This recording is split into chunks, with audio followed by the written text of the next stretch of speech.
Pero hay que ver si ese sistema es importante, si optamos por un sistema mixto, si es que se aprueba la bicameralidad, espero que sí, para que uno sea plurinominal y el otro uninominal o todo uninominal.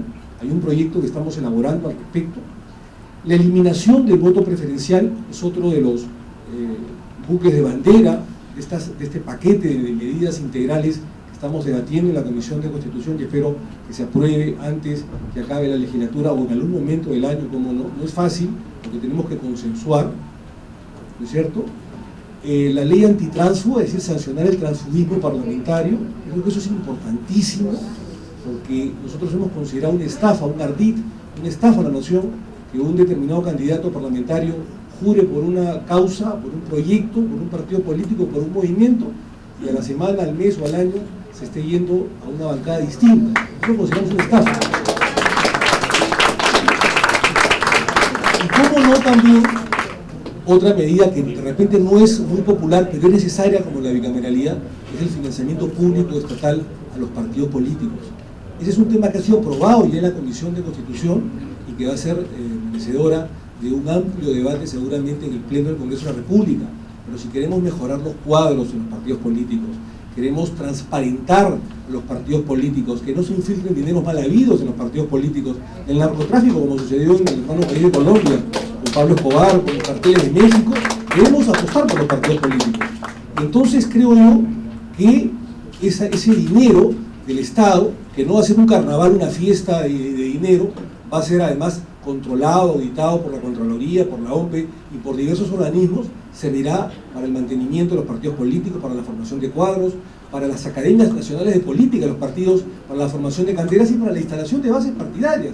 Porque hay que decirlo de manera clara y tajante, no se puede hacer política sin dinero. O sea, quien diga eso le está mintiendo a la población.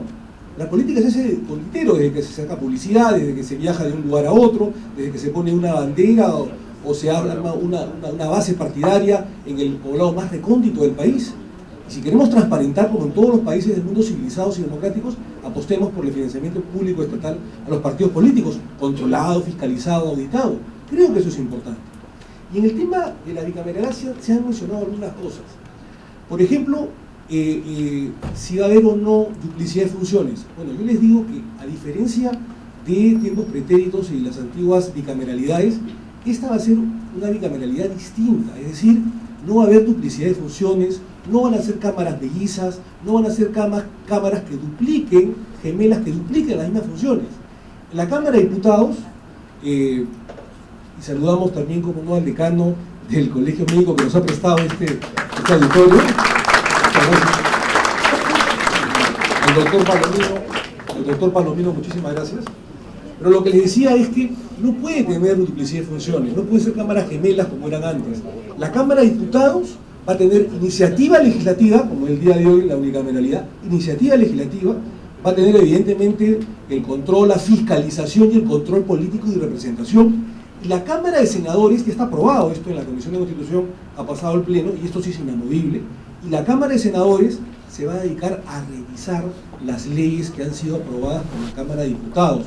Y también, como lo dijo Jorge del Castillo, es importante decirlo, se va a dedicar a nombrar a las altas autoridades del Estado, es decir, a los miembros del Tribunal Constitucional, al Contralor General de la República, a los miembros del BCR. No está aprobado lo de los generales, como antes, pero sí está aprobado la ratificación de los embajadores y algunos altos funcionarios del Estado. Si no existe hasta el día de hoy el reemplazo de los miembros del Tribunal Constitucional y la Defensoría del Pueblo, es porque lamentablemente hay una sola Cámara. La Cámara única, o la Cámara de Diputados, no es que sea reflexiva, sino que es pasional. Es una Cámara eminentemente política, donde muchas veces se protagonizan diversos enfrentamientos y se privilegian los intereses partidarios subalternos. Eso es así, no solamente en el Perú, sino también en el mundo. En cambio, la Cámara de Senadores es la Cámara reflexiva, es la Cámara serena, es donde se enfrían las pasiones políticas de la Cámara Baja, de la Cámara de Diputados o de la Cámara Única. Y por supuesto también, como no, es la Cámara que tiene un sentido y una visión nacional. Cuando existen, por el amor de Dios, y Jorge Castillo no me dejará mentir, la presentación del nuevo gabinete según la Constitución Política del Estado, a los 30 días que he nombrado el nuevo premier, el nuevo presidente del Consejo de Ministros, tiene la obligación de dar un mensaje a la Nación y al Congreso de la República con todo su gabinete sobre la política que va a seguir en su gabinete, su mandato. Lo tenemos también a nuestro amigo Luis Solari, que también ha sido premier, entre otros. Y ustedes no se habrán cansado de escuchar, mis queridos amigos, que ese día, en vez de tocarse los temas de Estado, con una visión nacional, políticas verdaderamente de Estado, de repente, después de que hace su uso de la palabra el presidente del Consejo de Ministros, en un informe de 60 minutos o 80 minutos, de lo que fuera, la intervención de los congresistas unicamerales es reclamos, que se va a pedir el puente de Trujillo o el hospital de Pacasmayo o alguna obra o algún monumento público, que es legítimo. Yo no estoy diciendo que eso esté mal, pero no es el momento adecuado, porque el presidente del Consejo de Ministros constitucionalmente, ¿qué cosa es lo que hace?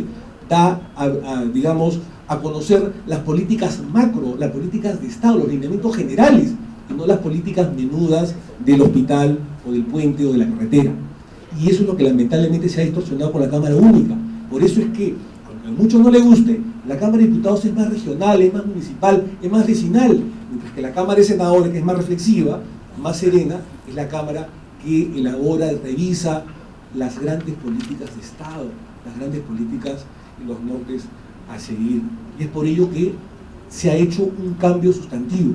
Yo discrepo con nuestro amigo que ha dado una gran exposición, por el 90% de las cosas, César Delgado Guembes, cuando hablaba de que el Senado de la República solamente debe revisar algunas leyes. Esto se debatió, César, hace unos meses en la Comisión de Constitución. Incluso cuando lo invitamos a nuestro amigo Enrique Bernales Ballesteros, ex gran senador de la República, él también estaba de acuerdo con su tesis, César. Es decir, de que el Senado de la República solamente se dedica a revisar determinados temas, el presupuesto general de la República, la política exterior, los temas tributarios y algunas otras cosas más. Pero yo considero y consideramos en la Comisión de Constitución de que no pueden existir leyes de primera o de segunda o de tercera categoría y que el Senado de la República debería revisar todo. Y eso es lo que ha sido finalmente aprobado. Finalmente, se ha hablado sobre los requisitos para ser senador. Mi proyecto original era poner una valla, como dijo Jorge, es decir, que el senador, por lo menos aparte de los 35 años de mínimo de edad y ser peruano de nacimiento, que tenga una valla de por lo menos título universitario. Sin embargo, casi todos, incluyendo los de mi bancada, estuvieron en contra de ello, de aprobar ello, porque se decía que era antidemocrático, inconstitucional, y se puso un ejemplo que yo me acuerdo bastante de muchacho, ¿no? Fue elegido constituyente el año 1979 el famoso Gilguerito Huascarán, ¿no es cierto?, que es una persona representativa, que participó dentro de la Asamblea Constituyente del 79, que era analfabeto, semi-analfabeto, y participó y tuvo gran aceptación. En fin, es un tema de discusión. En todo caso, creo que la valla más allá de, y eso sí estoy de acuerdo, de ponerle un requisito adicional, tener título universitario o no, creo yo que los partidos políticos deben formar unos cuadros. Y si no lo tienen, deben convocar a invitados, no solamente sean grandes juristas, sino grandes personalidades del mundo, en el mundo nacional, para que integren la Cámara de Senadores. Y en el intermedio conversaba con Jorge del Castillo también, con el tema de los senadores vitalicios. Yo sí creo en los senadores vitalicios, pero por una cuestión pragmática, le he confesado a Jorge, se lo confieso a ustedes el día de hoy, voy a proponer, apenas se comienza a debatir el tema de la bicameralidad, a eliminar, para que no se genere una discusión, un tema para mí accesorio, a la figura de los senadores vitalicios. Sin embargo, creo que doctrinariamente son importantes. Alan García, que le tengo, discrepo políticamente, ideológicamente, pero le tengo un aprecio intelectual, fue senador vitalicio, como lo fue senador vitalicio Fernando Belaúnde Terry y seguramente algunos otros más, expresidentes de la República. La idea del senador vitalicio no es blindar a nadie. La idea del senador vitalicio no es tapar algún problema o una denuncia que ellos hayan tenido por alguna inconducta funcional o una supuesta inconducta funcional cuando fueron presidentes de la República. No, la idea del senador vitalicio es que todo ese bagaje cultural, político, que tienen por haber sido presidente de la República, lo vuelquen al Senado de la República, que ya ha habido, y han existido senadores vitalicios con voz, pero sin voto. Es decir, ustedes imaginan a Alan García, a Alejandro Toledo, al presidente Ollanta, participando dentro de un debate en el Senado de la República, dando sus innumerables e importantes aportes. Yo creo que eso es fundamental. Eso engalanaría al Senado de la República y haría un debate mucho más sólido. Sin embargo, es cierto, ha habido toda una discusión, y creo yo que para no contaminar básicamente el proyecto de ley importante y necesario, y creo que todos estamos acá, o casi todos de acuerdo, es importante, para no contaminar el proyecto del Senado de la República y no dar argumento de los opositores, simplemente eliminar esta figura del senador vitalicio, que en todo caso lo vamos a proponer, porque lo importante es aprobarlo del sistema bicameral. Y finalmente, para terminar, Juan, yo sé que estoy pasándome el tiempo, pero creo que es importante hacer estas precisiones.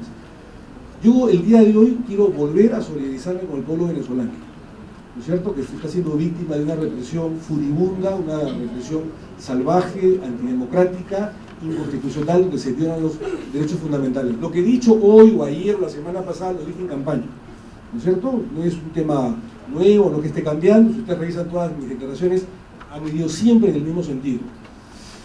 Pero justamente nosotros no queremos llegar a este tipo de regímenes tropicales, autoritarios, como sucede lamentablemente en Venezuela. Si hemos avanzado durante muchísimos años, sobre todo en los últimos 12 o 14 años, con una política económica donde se ha mejorado los temas de la inversión, donde el Perú en sus actuales momentos, y lo dijimos en la mañana, es uno de los líderes en cuanto a crecimiento económico. El día de hoy, felizmente con el presidente Ollanta Humala, con inclusión social, con contenido social, es porque había una política sostenida, ¿no es cierto?, macro y en este momento también microeconómicamente, ¿no es cierto? Entonces, ¿queremos mantener el modelo económico? Sí, seguramente con algunos matices, pero sí.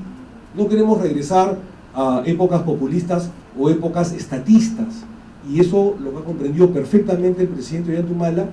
Y si dentro de los últimos 14 años hemos avanzado económicamente con crecimiento del 5.3% del año pasado, 7%, 6%, es porque todos estamos prácticamente de acuerdo y no queremos tener políticas populistas como pasa en algunos países vecinos como Venezuela, por ejemplo. Pero si queremos mantener esto, tenemos que fortalecer las instituciones democráticas del país, por el amor de Dios. Y también concuerdo con Jorge, con Antero, con Lucho, con Raúl Castro, obviamente con Juan y con todos los expositores, cuando se dice de que hay que fortalecer y hay que ser responsable, que los medios de comunicación, que los congresistas de la República también, como no, que la sociedad civil, que los empresarios tengamos un norte, porque este también es una política de Estado. Si estamos haciendo un evento, un conversatorio, digamos, sobre reforma constitucional, es porque la consideramos una política de Estado. Si estamos unidos con un puño el día de hoy, Jorge, Antero, Lucho, Raúl, Juan, en algún momento seguramente nos hemos dicho vela verde, es porque consideramos que el Estado, el Perú, necesita esto. Si queremos que estas políticas económicas que han tenido efecto en los últimos 14 años con el presidente García, con el presidente Toledo, con el presidente Paniagua y ahora con el presidente Ollanta, no se venga abajo, queremos que este sistema democrático mejore y no se debilite, porque al Perú no le conviene mañana más tarde un candidato, un presidente antisistema, que todo lo que se ha ganado en tema económico se traiga abajo con este debilitamiento institucional. Yo considero personalmente, y no es una exageración, que estamos en estos momentos casi en el abismo institucional. Por eso es que cuando fui elegido presidente de la Comisión de Constitución, lo primero que hice, y no me dejarán mentir Juan, es visitar prácticamente a todos los medios de comunicación. Y les dije, oiga, tenemos seguramente muchas discrepancias políticas, yo no he venido acá a su despacho, a su oficina, para conseguir un apoyo político, para que no me critique a mí o a mi partido. No, lo que me interesa en estos momentos es unificar, porque estamos yendo por un abismo institucional. Y todo lo que hemos ganado en materia económica y en materia de inversiones se va a venir abajo, porque la gente no va a creer en nosotros. Y va a venir un candidato antisistema que puede traerse abajo todo lo que se ha ganado y todo lo que se ha recuperado en los últimos 14 años. Y nosotros que, creo que toda la mesa, muchos de los que estamos acá presentes, combatimos al fujimorismo o al montesinismo en las calles, fue porque creemos en la democracia y porque no creemos en un sistema autoritario, ni un sistema dictatorial, ni un sistema como el que lamentablemente el día de hoy reina, el estado del terror en Venezuela. No queremos eso. Queremos un Estado en el que hay un Congreso fuerte, un Poder Judicial fuerte, una Contraloría General de la República fuerte, unos medios de comunicación fuertes, sólidos y creíbles. Y si nos equivocamos a veces, como lo he hecho yo, como mucha gente, bueno, es momento de rectificar, es momento de unirse y es momento de salir adelante con políticas de Estado. Por eso es que este paquete integral debe llegar en algún momento a buen puerto, es decir, a una reforma constitucional importante en el Congreso de la República para recobrar la credibilidad, en el Poder Judicial, en la Contraloría, en la Fiscalía, en fin, en todas las instituciones democráticas y los organismos constitucionalmente autónomos. Y es por ello que yo a ustedes les agradezco que estén presentes el día de hoy, porque nos hacen merecedores de su confianza y poder de alguna manera salir adelante. Ojalá que la bicameralidad llegue al buen puerto, ojalá que los amigos de los medios de comunicación, con todas las observaciones, matices y críticas que nos han hecho, nos puedan apoyar en este esfuerzo importante y que la bicameralidad y el Senado de la República sea una realidad dentro de poco. Muchísimas gracias.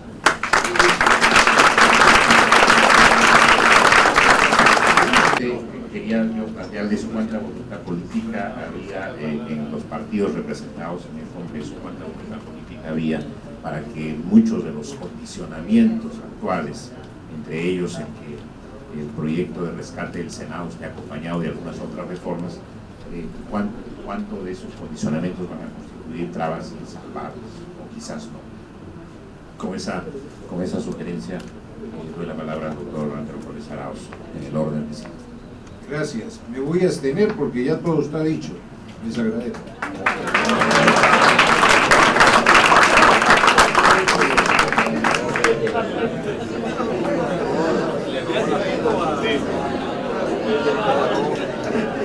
El doctor Raúl Castro de PPC. Antes de hacer campaña, eso es lo que está poniendo orden. Bien, muy bien. Hay varias cosas que quisiera tocar, no hay el tiempo, pero yo creo que el Senado, una vez reconstituido, lo primero que va a hacer es darle otra imagen a la población de lo que es la política y de lo que es el Parlamento. Creo que sin voto preferencial, con listas bloqueadas y cerradas, con cuadros escogidos por los partidos políticos, independiente de las democracias internas, que en algunos casos están llegando a destruir los partidos políticos. Tenemos que revisar el tema de las democracias internas y de las cuotas que destruyen los liderazgos naturales que se forjan en los partidos políticos. Ahí hay una deformación para ir de una democracia representativa a una democracia participativa. Y estamos deformando el modelo. Un modelo mixto en ese sistema no va a funcionar. Podemos tener participación en los gobiernos locales, en los gobiernos regionales, pero en la escala superior la democracia es representativa y no estamos entendiendo el sistema. Bien,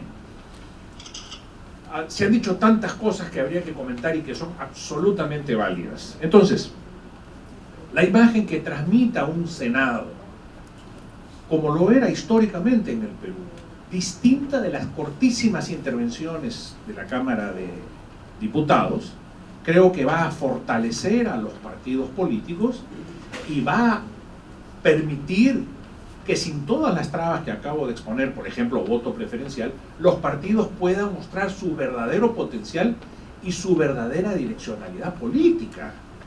Por favor, en una Cámara como la que está funcionando hoy día, es muy difícil que, salvo el partido que está en el gobierno, pueda demostrar palmaria, transparentemente y de manera amplia su direccionalidad política.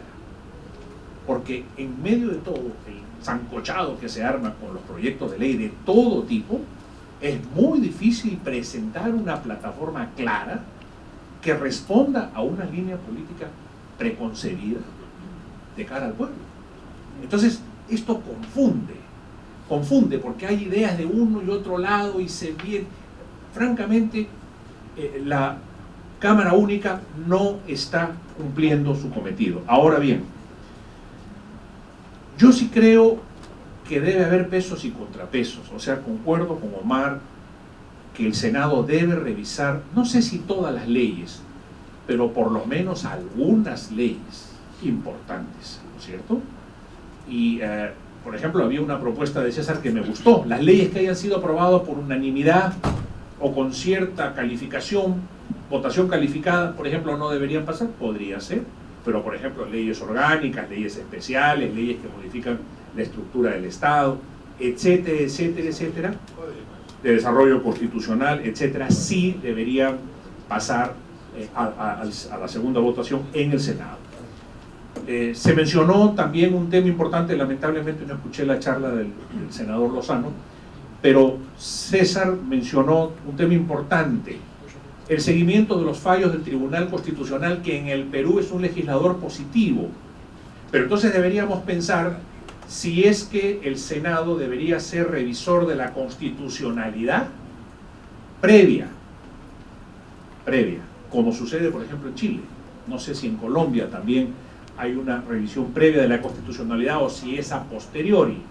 Porque lo que sucede cuando es a posteriori es que cuando se declara la inconstitucionalidad de la norma, esta no ha existido, pero sin embargo se han generado efectos.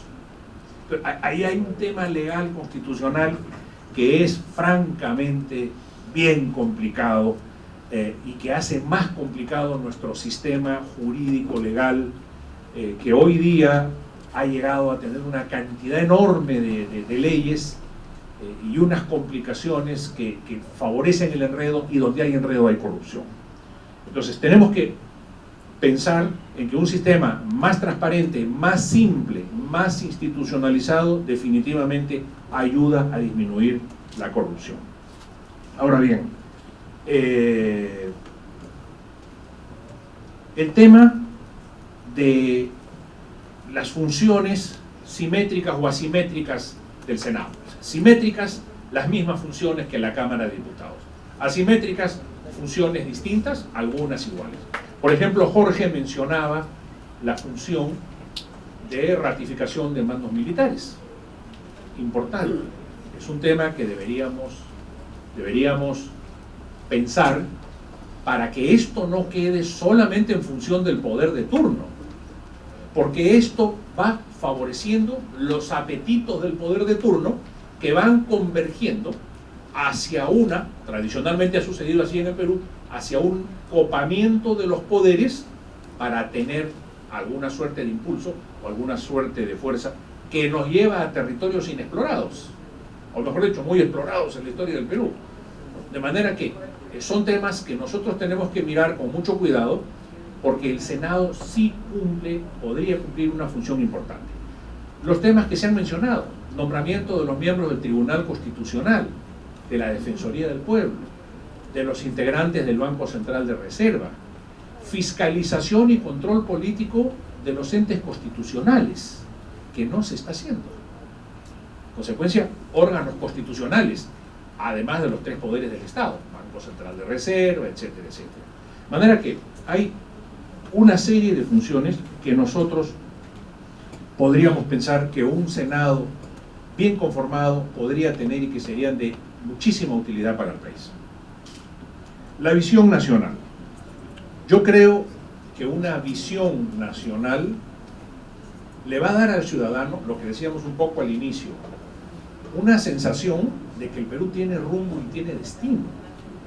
Porque lo que está sucediendo hoy en día, a propósito de lo que señalábamos, de estas marchas y contramarchas y de esta especie de entrevero en la Cámara Única, es que el ciudadano lo que llega a percibir es que la Cámara Única o el Parlamento Nacional es un gran ring de box, y la política es así, pero también la política no puede ser solo confrontación, sino que además tiene que ser de alguna manera intuitiva y tiene que ser magisterial, tiene que ser magistral, tiene que indicarle a los ciudadanos la importancia de un sistema político institucionalizado.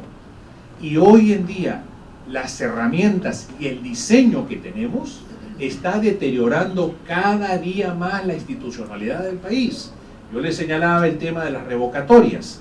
¿Cómo es posible que en el Perú hayamos tenido, en lo que va del año, o lo que va de este periodo, casi 1000 procesos de revocatoria?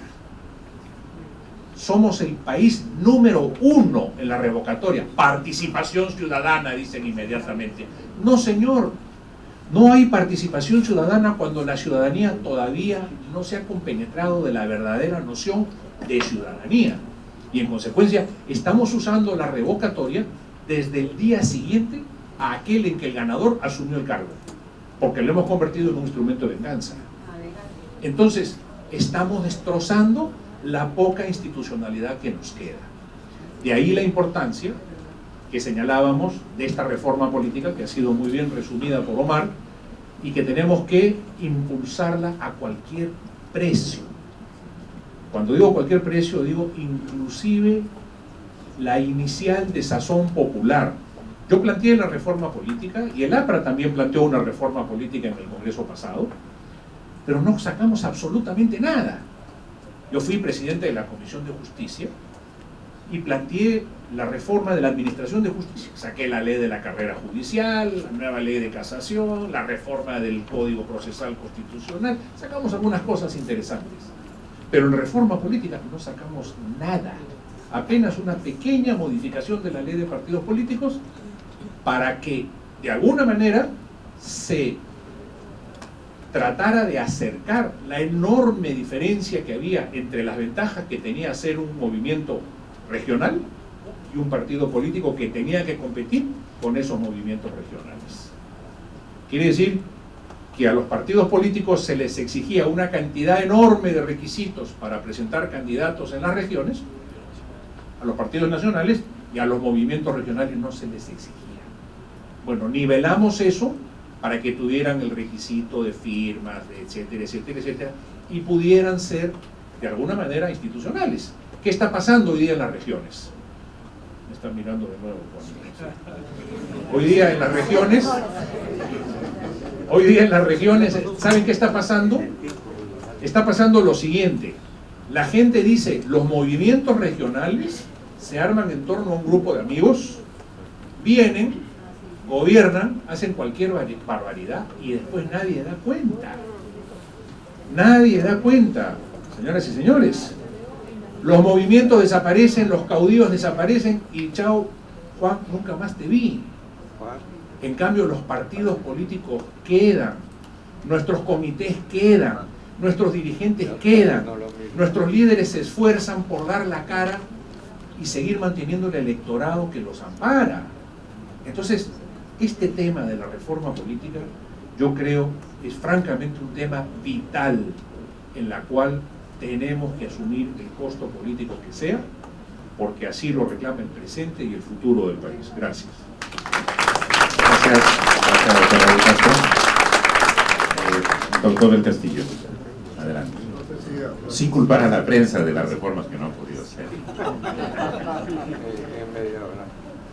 Tampoco le carga solamente a los partidos, tampoco generaliza con la prensa. Yo soy periodista, por tanto, ser responsables que lanzan un titular y que valoran un proceso. Algunas portadas. Claro. Ahora, yo quisiera hacer algunos puntitos a revisar. El tema de los requisitos para ser senador no tiene que ser necesariamente un título profesional, pero por ejemplo puede haber un líder sindical acreditado, ¿no? Que haya sido secretario general, presidente de una federación, en fin, hay calificaciones sociales también que existen, ¿no? Que haya sido regidor, que haya sido director de un área de gestión pública o en el sector privado. No puede llegar por el hecho de que tienes una radio y te robas el cable y te conviertes en senador. No, pues, esos son los temas que tenemos que tratar de evitar.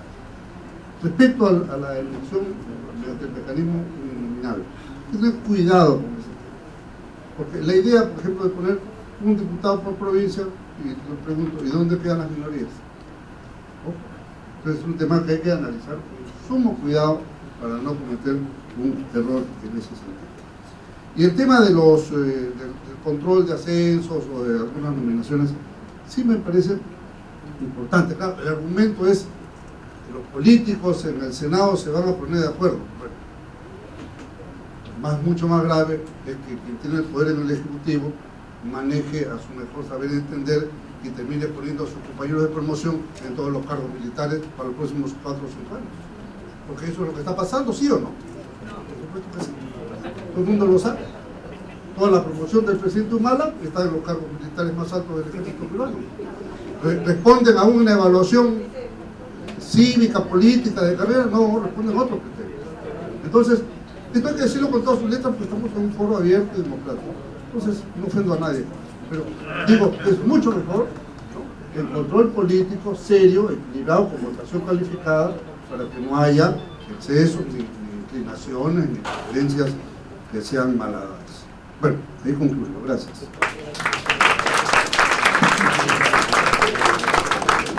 Ya cerrando nuestro conversatorio, gracias. Solamente 2 puntos. Sí, yo coincido que el Senado debiera de calificar a los, digamos, los jefes del ejército, a los generales, digamos, ¿no? Y esto se basa en lo siguiente, igual en la Cancillería, que a pesar de ser instituciones, tienen mucha raigambre, también pasan muchas cosas. Si no, hemos visto cómo la Cancillería se destruyó una vez. Entonces, creo que, y esto me hace recordar algo, una vez alguien me preguntó, ¿y yo para dónde, o sea, dónde trabajaba? ¿Para quién trabajaba? Porque él trabajaba para el gobierno. Y otro señor le contestó, le dijo, no, yo no trabajo para el gobierno, yo trabajo para el pueblo. Y son dos cosas distintas. Los generales no son de un gobierno, son del pueblo. Los diplomáticos no son del gobierno, son del país. Y en ese sentido tiene que haber un control para ello. El segundo tema que yo quería señalar es el tema del financiamiento. Yo quiero insistir, oiga, aquí este es un capricho del ministro de Economía, por favor.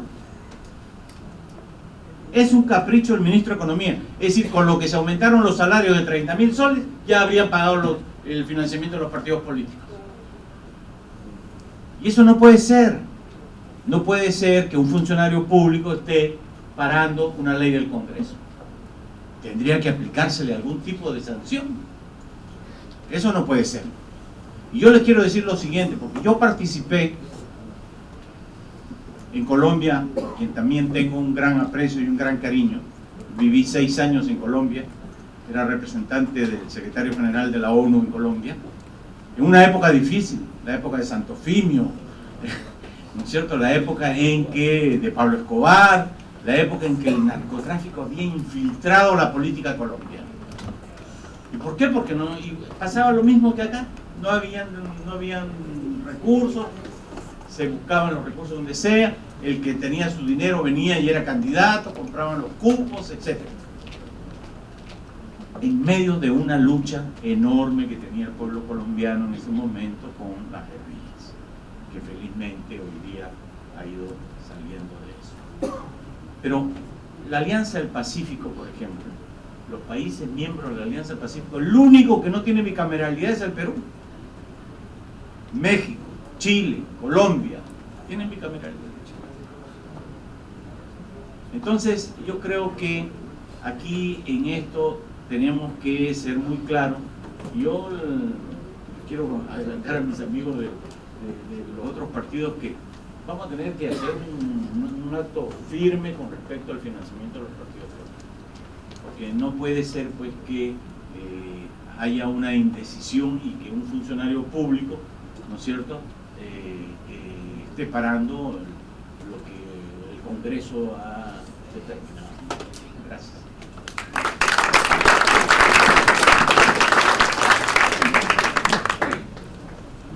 Unas palabras del doctor Shejade finales. Gracias, Juan.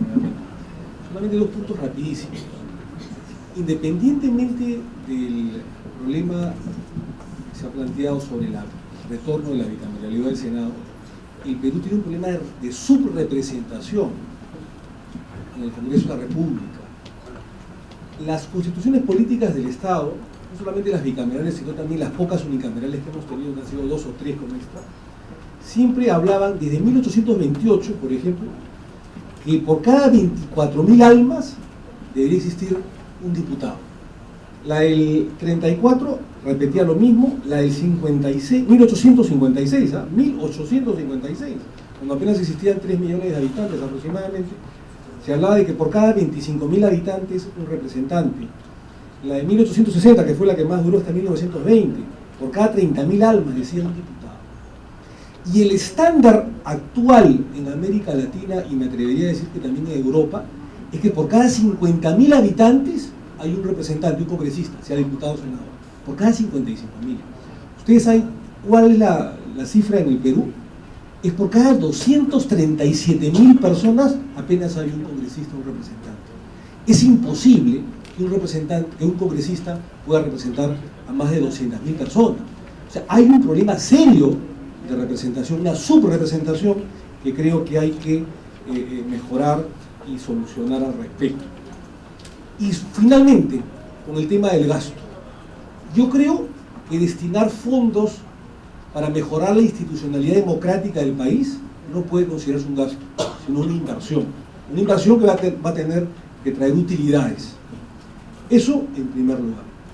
Y en segundo lugar, como se ha dicho, y tengo las estadísticas que se las voy a dar el día de hoy, que en los congresos bicamerales, los últimos congresos bicamerales, en 5 años, ustedes saben cuántas leyes apenas solamente observaba o desaprobaba el Poder Ejecutivo, un promedio de 25 a 30 leyes en 5 años. Es muy poco, 5 a 6 leyes por año. ¿Saben ustedes cuál es la cifra, el promedio del Poder Ejecutivo observa en congresos bicamerales, perdón, unicamerales como este? 270 leyes. O sea, 10 veces más. Se quedó corto nuestro amigo Juan Lozano cuando decía 4 o 5 veces. No, son 10 a 1. Mientras que en el Congreso bicameral apenas el Ejecutivo observa 25 o 30 leyes en 5 años, este unicameral 270 leyes, 10 veces más. Es decir, que nosotros, los congresistas, perdemos 18 meses de trabajo, año y medio, en aprobar leyes que van a ser desaprobadas o observadas por el Poder Ejecutivo. Porque el verdadero Senado de la República en este momento, de facto, es el Poder Ejecutivo.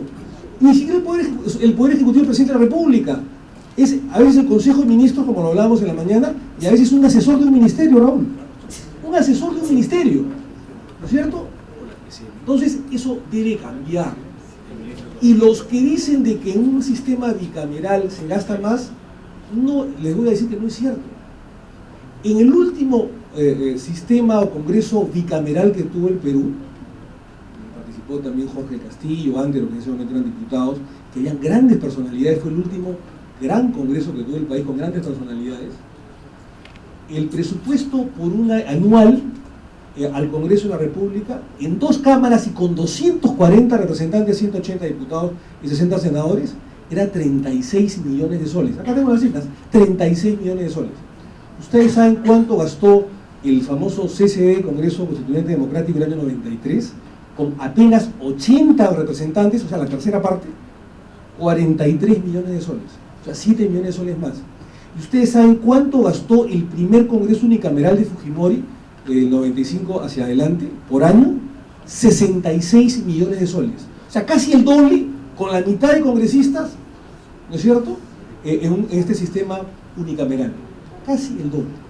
Entonces, no es cierto que en un Congreso unicameral se gaste menos. Independientemente que, de manera particular, yo considero que esto debe considerarse una inversión.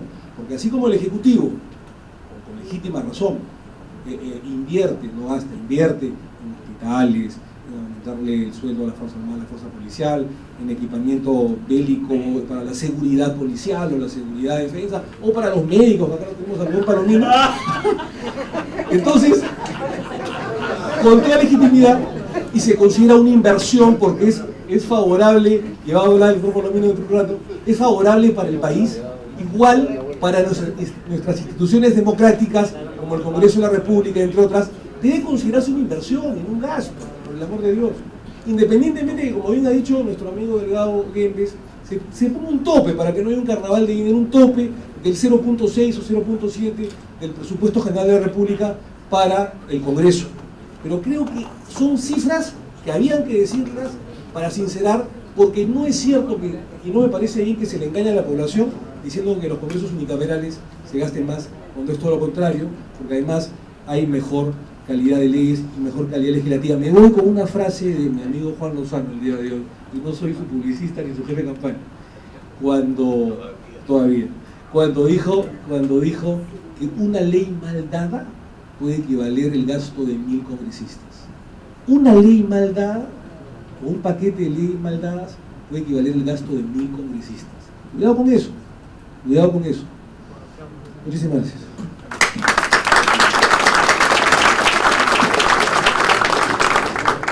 Doctor Antero Flores Arauz, doctor Raúl Castro, doctor Jorge Castillo, señor Luis Taís, doctor Shehadeh, muchísimas gracias por ponerle un broche de... No se vayan, por favor. Y de reflexión a este conversatorio.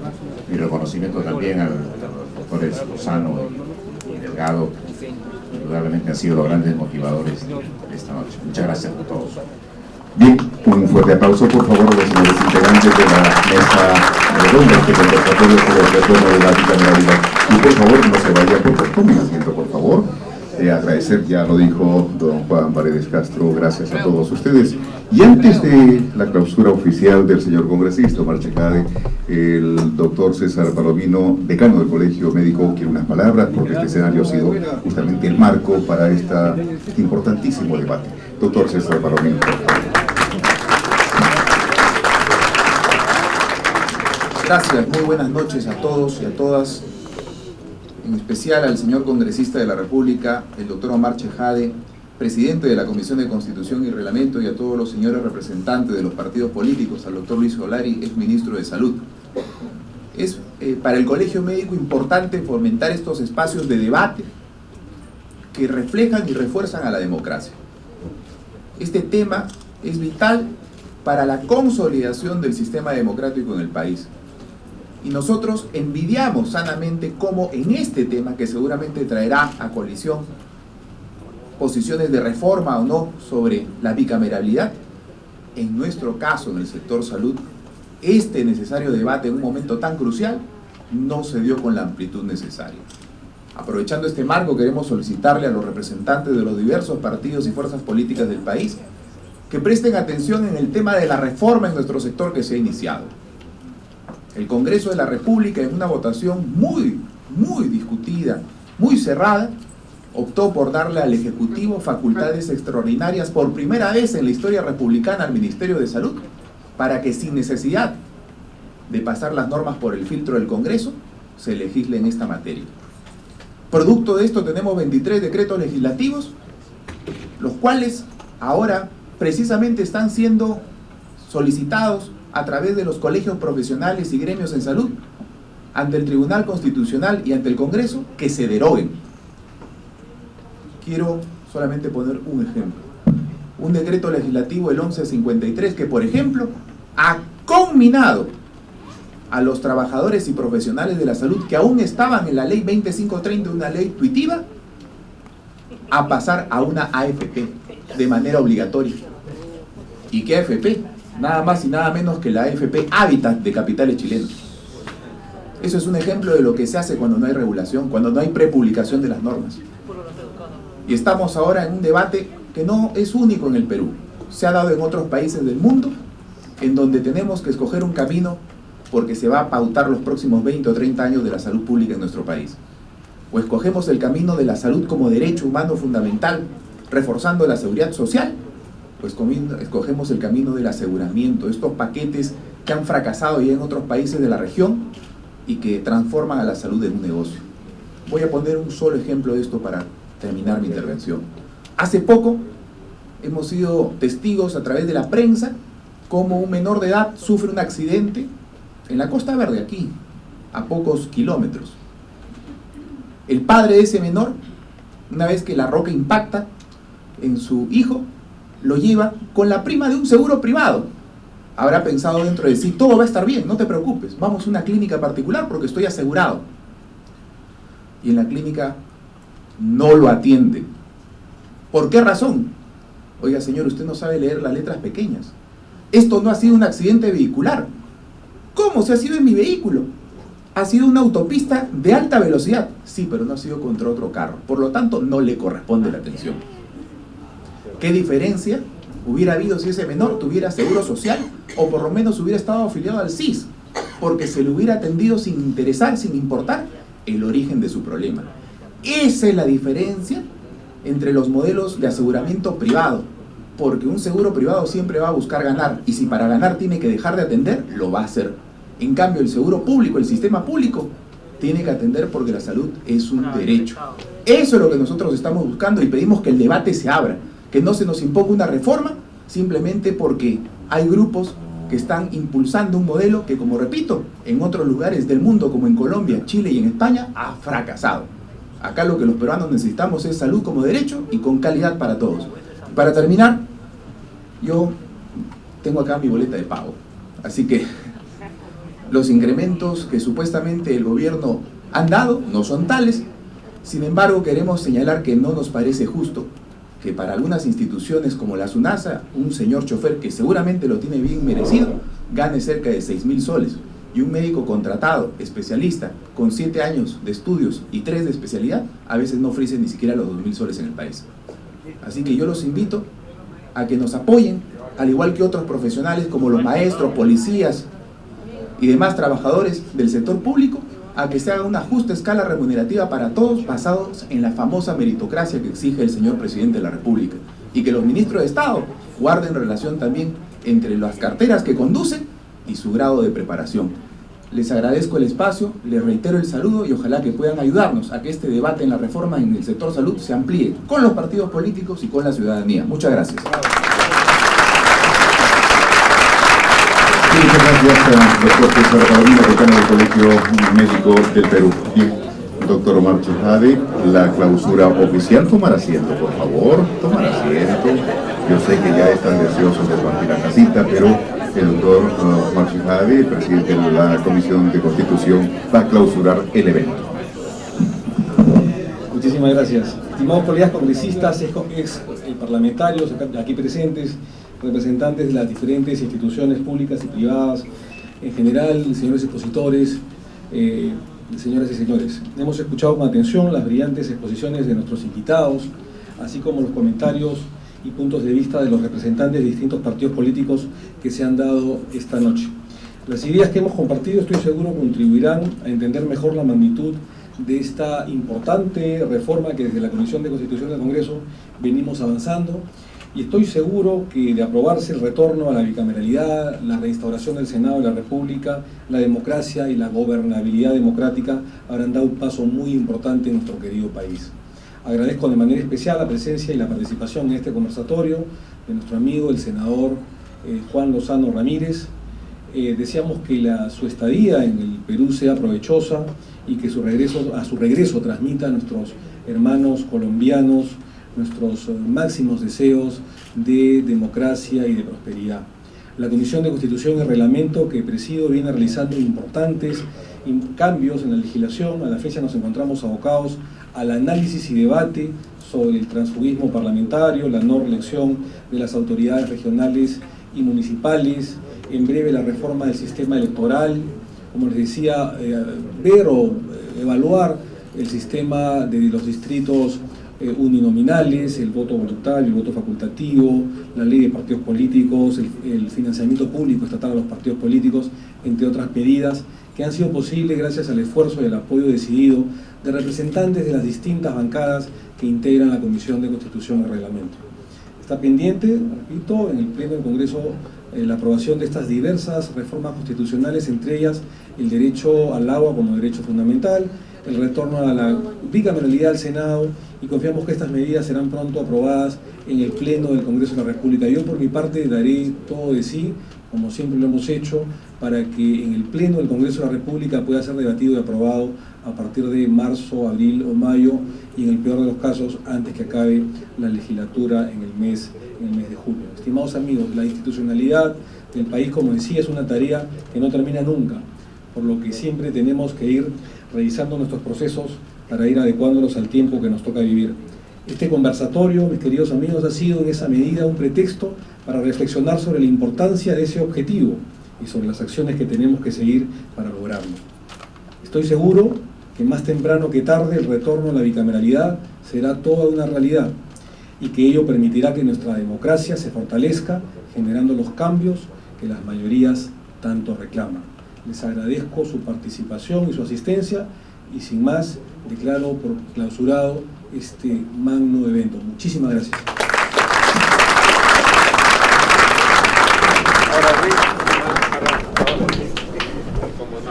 ¿Sí? Bueno, importante la charla. ¿Qué tan importante es la bicameralidad? La bicameralidad ofrece la posibilidad de que haya mejores leyes, de que no se objeten tantas leyes, de que no sean observadas tantas leyes, de que se reflexione mejor antes de aprobar una ley, y por eso se evitarían unos costos inmensos que hoy se pierden cuando se tramita una ley, se aprueba una ley y luego es observada. La bicameralidad permite mejor reflexión sobre las leyes para que sean de mejor calidad, y no puede ser un camino ni para darles más privilegios ni para dar más prerrogativas a los congresistas, sino para darles mejores leyes a los ciudadanos. ¿Y qué es lo que debe evitar la bicameralidad? La bicameralidad debe evitar que sea un camino para reproducir privilegios. No es para eso y así no está prevista. La bicameralidad debe evitar que se entorpezca el proceso legislativo y está previsto de manera que acelera la buena calidad de las leyes. La bicameralidad, como está prevista, lo que genera es un filtro para que antes de su aplicación las leyes consulten condiciones adecuadas de eficacia del Estado. Y por otra parte, es muy importante que los ciudadanos estén bien representados, que en la composición integral del Congreso estén los distritos, estén las provincias, estén los ciudadanos, estén los sectores, estén los gremios, que sea muy plural la composición para que la capacidad de respuesta del Congreso sea mucho mejor, mucho más eficaz, mucho más certera frente a las necesidades de los peruanos. Teniendo como ejemplo su país, Colombia, ¿cómo puede influir esto en el Perú? ¿Cómo se puede dar en el Perú? La discusión está abierta y tiene una perspectiva interesante. En Colombia tenemos un régimen bicameral desde hace muchas décadas, centenaria, pero la que se propone en el Perú es incluso mejor que la que hay en Colombia, porque en Colombia hay una bicameralidad con duplicidad de las funciones, que a veces repite una cámara lo mismo que ha hecho la otra. Como aquí está previsto, es mucho más eficiente. Digamos que esta es una bicameralidad avanzada frente a la que había al comienzo del siglo pasado en muchos países de América. Para acabar, ¿cómo conseguir una bicameralidad políticamente eficiente? Para que la bicameralidad sea eficiente, se requiere que el trámite legislativo no duplique los mismos debates, que no se gasten horas interminables discutiendo lo mismo, que exista una posibilidad de revisión, sí, sin duplicar la tarea legislativa y sin entrabar, sin generar tantas deliberaciones que al final bloqueen el proceso de expedición de las leyes. Pero además la bicameralidad acerca a los ciudadanos al control del poder. La bicameralidad es un instrumento para que haya más control político en el Congreso, para que haya más posibilidad de llamar a rendición de cuentas a los funcionarios, para que la gente pueda meterse mucho más en el Congreso de la República, de tal suerte que el Congreso sea mucho más sensible, eficaz frente a los requerimientos de los ciudadanos. Una jornada interesante el desarrollo de día, ¿no? Importante porque hemos retomado estos conversatorios, estos foros, estas mesas redondas para fortalecer el sistema democrático y sobre todo las instituciones democráticas del país que lamentablemente están venidas menos en los últimos años. Creo que hay que apostar por el sistema bicameral, pero no solamente por el Senado, sino también por fortalecer las otras instituciones del país, como el Poder Judicial, los partidos políticos fundamentalmente, hemos aprobado el financiamiento público estatal a los partidos políticos, falta que el Pleno lo ratifique. La eliminación del voto preferencial, creo que es un punto de agenda importante, la ley antitránsfuga y mejorar la calidad de los representantes en el Congreso, y creo que un Senado revisor, un Senado reflexivo va a traer una mejor calidad de leyes, ¿no? Sobre todo darle a conocer a la gente, ¿no? Porque a veces no sabe lo que significa el tema de la bicameralidad para el beneficio del país. Y es por eso que estos conversatorios ilustran, hacen una docencia política con todas las bancadas. El día de hoy, salvo el fujimorismo, que fue invitado pero lamentablemente no acudió, se disculparon, se fue invitado el señor Yoshiyama, no ha podido venir lamentablemente, pero han estado prácticamente todas las bancadas y los líderes y dirigentes políticos más importantes. Está el señor Jorge del Castillo, el señor Luis Taís, ha estado Raúl Castro Estañaro, ha estado Antero Flores Arauz, bueno, quien habla. Hemos invitado al senador colombiano que ha engalanado a este foro, el senador colombiano Juan Lozano Ramírez. Juan Lozano Ramírez, que es el congresista y senador más votado de Colombia, el cual ha ratificado que el mejor sistema de Congreso de la República, sobre todo en América Latina y los países más democráticos, es el sistema de la doble cámara, el sistema bicameral, con un Senado reflexivo, sereno, que revise, que sea el filtro para una mejor calidad de leyes, ¿no? Para terminar, ¿cuándo se piensa realizar un próximo conversatorio? Estamos tratando que el próximo conversatorio, ya de repente con los líderes políticos como el presidente García, el presidente Toledo, la doctora Lourdes Flores y por qué no la señora Keiko, pueda ser a partir de abril o mayo próximo. Esa es una idea importante para fortalecer el proyecto de ley sobre el retorno de la bicameralidad y de un sistema pues de doble cámara que, como repito, no va a traer más gasto, va a ser una inversión, va a mejorar la calidad de leyes y vamos a tratar de que estas leyes, que son observadas en una proporción de 10-1 por el Poder Ejecutivo en un sistema unicameral como el de ahora, se reduzca a los estándares nacionales e internacionales que siempre tuvo, que es lo mínimo, porque vamos a tener un Senado de calidad. Muchísimas